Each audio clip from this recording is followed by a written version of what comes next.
graduates from Thomas Hill, and that's probably my favorite thing this year is watching her finish that.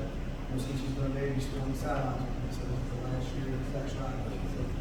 There is a stability in this position because Coach Williams was there for the longest time, and now you have been there for the longest time as well.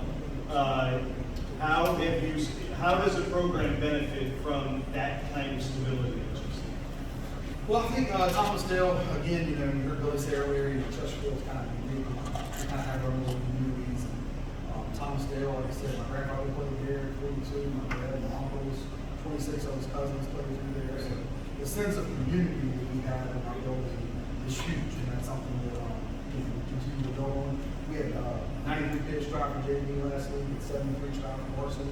It's the first year I've ever had any cuts. Our numbers actually trended up this year.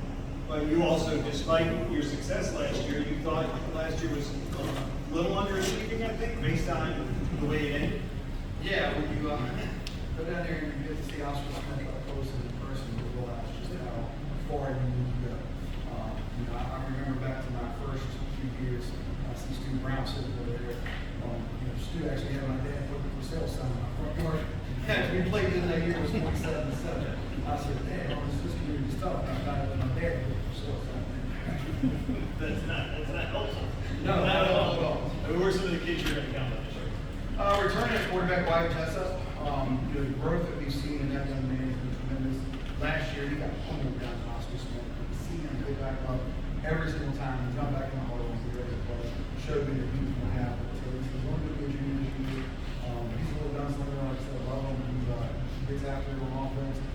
Watching this past week in the huddle and take control of that and lead the offense has been exciting. Defensively, Xavier Brown. This kid's a freak of nature. When you lose a Cole Limer and Mike Davis on defense, you think, man, what are we going to do? And Zay really stepped up this offseason under Marcus Bird, kind of become the leaders of that defense. And of course, we got Chris Wood back. The assistant sessions last year, I gave him respect for him, but Chris is a decision of things. So we got some challenge like that. 8 on offense and 7 on defense. Thanks, Coach. Good luck this year. Kevin.